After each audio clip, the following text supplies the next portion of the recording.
Hello, welcome to Ajay kitchen.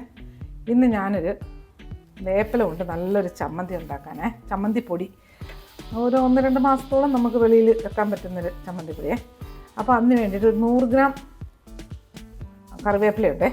അത് ഇതിപ്പം ഞാൻ എൻ്റെ ഒരു 3 കറിവേപ്പില ഉണ്ടായിരുന്നു, അതിൽ നിന്ന് പിച്ചെടുത്തതേ. വെളിയിൽ നിന്ന് മേടിക്കുകയാണെങ്കിൽ നല്ലതുപോലെ കഴുകി, ഇതും കഴുകി എടുത്ത് വെച്ചേക്കുന്നതാണ്.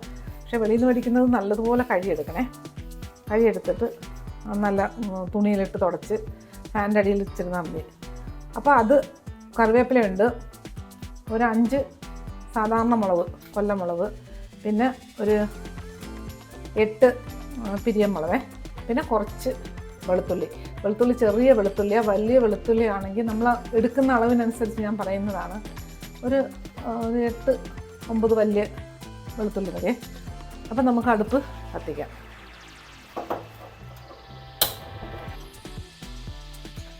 പാത്രം ചൂടാവട്ടെ.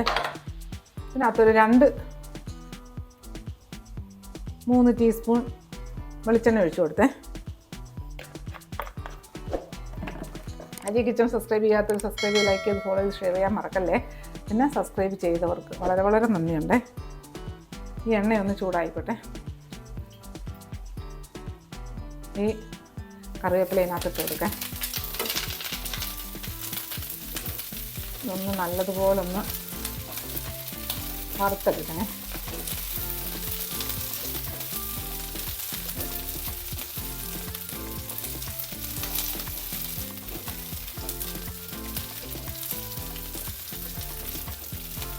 നമ്മുടെ ഈ കറിവേപ്പില നല്ല മൊരിഞ്ഞേ ഇതിനകത്ത് കൊടുക്കാം.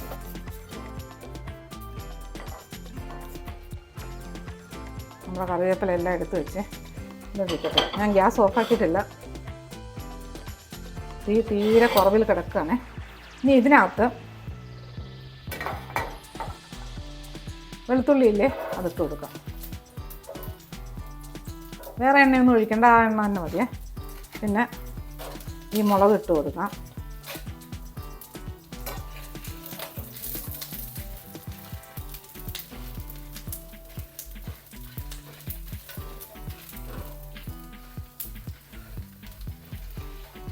ഇതിനകത്ത് 1 ടേബിൾ സ്പൂൺ മല്ലി,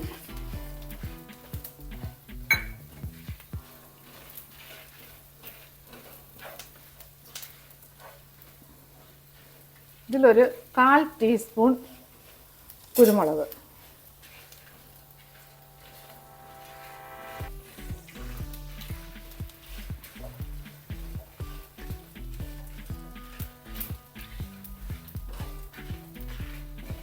തീ കുറച്ചിട്ടേക്കേ.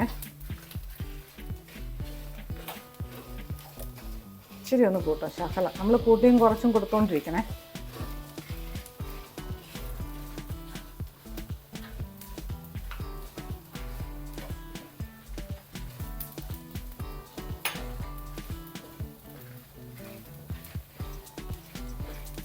ഇതിനകത്ത് ഒരു 1/2 കപ്പ് തേങ്ങ ചിരിയ തേങ്ങയില്ലേ, 1/2 കപ്പ്.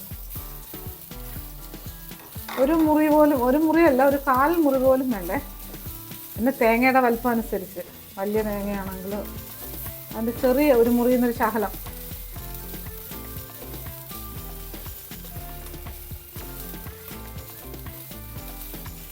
ഇനി ഇതിനകത്ത്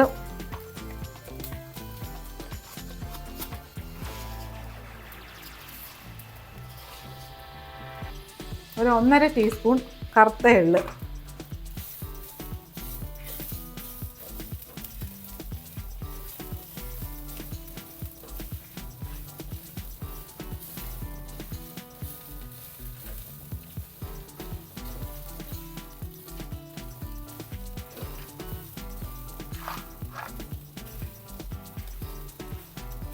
ഇതിനകത്ത് 1 പിടി കപ്പലണ്ടി, ഇത് വറുത്ത കപ്പലണ്ടിയേ.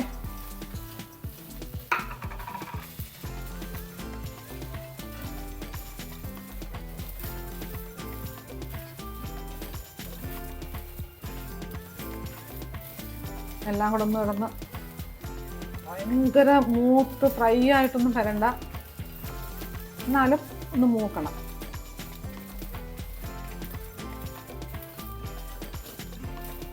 ഇതിനകത്തോട്ട് ഒരു പിടി പൊട്ടുകടല. പൊട്ടുകടല ഇല്ലെങ്കിൽ നമ്മൾ കടലപ്പരിപ്പില്ലേ, അത് ആദ്യം മൂപ്പിക്കണം. അന്നേരം ഇത് ഫ്രൈ ആയതല്ലേ.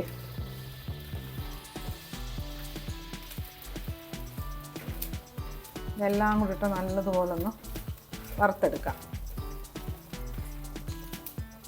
അതായത് നമ്മുടെ കപ്പലിൻ്റെയും പൊട്ടുകടലയൊക്കെ വറുത്തത് തന്നെയാണ്. അപ്പോഴറിയാമല്ലോ എത്ര മൂപ്പ് വേണമെന്നുള്ളത്. നമ്മുടെ ഈ മസാലക്കൂട്ടിലെ നല്ല മൊരിഞ്ഞ് വന്നുകൊണ്ടിരിക്കുകയാണ്. തേങ്ങ എടുക്കുമ്പം നല്ല വിളഞ്ഞ തേങ്ങയായിരിക്കണേ. വിളയാത്ത തേങ്ങ എടുക്കരുത്.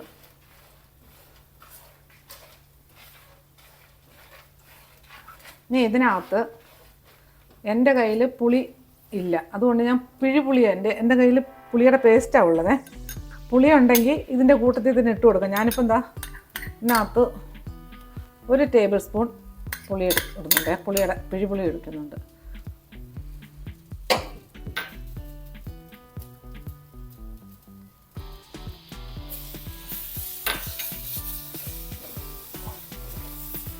ഒരു നെല്ലിക്ക, വലിയൊരു നെല്ലിക്ക വലുപ്പത്തിൽ പുളി ഇട്ട് കൊടുത്താൽ മതി. പിന്നെ പുളി എല്ലാം അവരവരുടെ ഇഷ്ടത്തിനനുസരിച്ച് ഇട്ട് കൊടുക്കുക. പുളി വേണമെന്നെങ്കിൽ തോനെ ഇടുക. ഇതിനകത്ത് ഇപ്പോൾ ഇച്ചിരി വെള്ളമയമില്ലേ, ഇതൊന്ന് വറ്റിയെടുക്കട്ടെ. ആ പുളിയൊന്ന് ഇതിനകത്തോട്ട് പിടിക്കട്ടെ.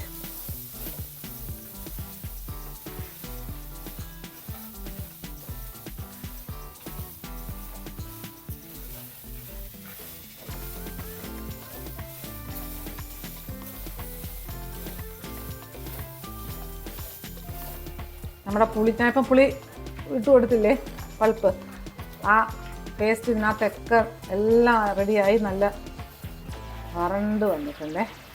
ഇത്രയും മതി. പുളി ഉണ്ടെങ്കിൽ നമുക്ക് ഈ കടലയൊക്കെ ഇട്ട് കൊടുത്തില്ലേ, അതിൻ്റെ കൂടെ തന്നെ ഇട്ട് കൊടുക്കാം. അപ്പം ഞാനിത് ഓഫാക്കി, ഗ്യാസ് ഓഫാക്കി. ഇനി ഇതൊന്ന് തണുക്കട്ടെ. തണുത്തിട്ട് നമുക്ക് പൊടിച്ചെടുക്കാം.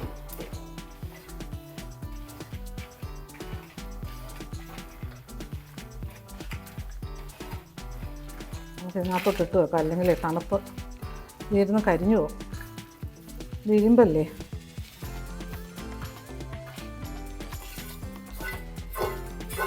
ഇത് കറുത്ത എള്ളായിട്ടാണ് ഇങ്ങനെ കാണുന്നത്, അല്ലെങ്കിൽ കരിഞ്ഞൊന്നുമല്ല. ഇങ്ങനെ ഇരിക്കട്ടെ, ഒന്ന് ആറി കിട്ടട്ടെ. തണുത്തിട്ട് നമുക്ക് പൊടിക്കാം. നല്ല തണുക്കണം. വെച്ച മസാലയൊക്കെ ഇല്ലേ, അതെല്ലാം നല്ല തണുത്തേ പൊടിക്കാവുള്ളേ. നല്ല തണുത്തതെല്ലാം ഈ മിക്സർ ജാറിലോട്ട് ഇട്ട് കൊടുക്കാം. ഇതിനകത്തോട്ട് ഈ വേപ്പിലയില്ലേ, ആ വറുത്ത് വെച്ച് അതും കൂടി ഇട്ട് കൊടുക്കാം.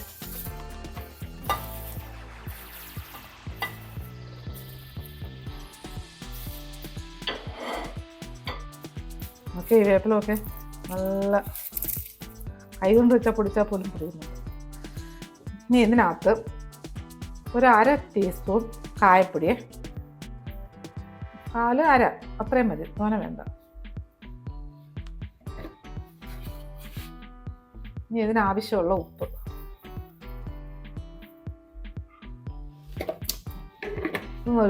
ഒന്ന് പൊടിച്ചെടുത്തോണ്ട് വരാം. അങ്ങ് ഫൈനായിട്ട് പൊടിക്കരുത്, ഞാൻ പൊടിച്ചെടുത്തോണ്ട് വരാം. ഇതേ നോക്കിയേ, ഒത്തിരി അങ്ങ് പൊടിച്ചാൽ അങ്ങ് കുഴഞ്ഞു പോകും. ഇതാണ് ഇതിൻ്റെ പരുവേ. ഇതിനകത്ത് ഞാൻ ഉപ്പ് നോക്കിയപ്പോൾ ഉപ്പ് കുറവാണ്. കുറച്ചും കൂടി ഉപ്പിട്ട് കൊടുക്കുക.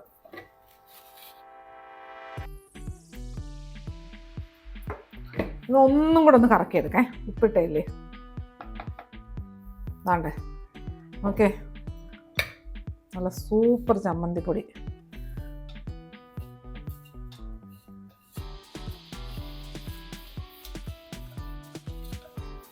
ടേസ്റ്റാണെന്നറിയാമോ ഇത്? ചോറിനകത്തിട്ട് ചോറിന്, ചപ്പാത്തിക്ക്, ദോശയ്ക്ക്, ഇഡ്ഡലിക്ക് ഒക്കെ പറ്റിയൊരു ചമ്മന്തിപ്പൊടിയാണിത്. ഓക്കെ, ഇത് നല്ല ഗ്ലാസ് ജാറിലോട്ട് അടച്ചു വെക്കാം.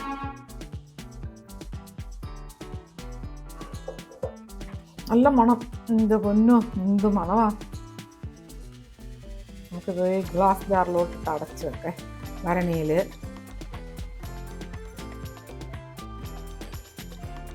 ഇത് കേടുകൂടാതിരുന്നോളൂ 1-2 മാസമൊക്കെ. പെട്ടെന്ന് തീരുമല്ലോ. വേപ്പിലയല്ലേ, വേപ്പില ശരീരത്തിന് ഏറ്റവും നല്ലതല്ലേ.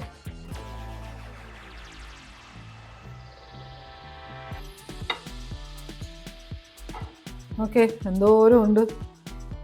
ഒരു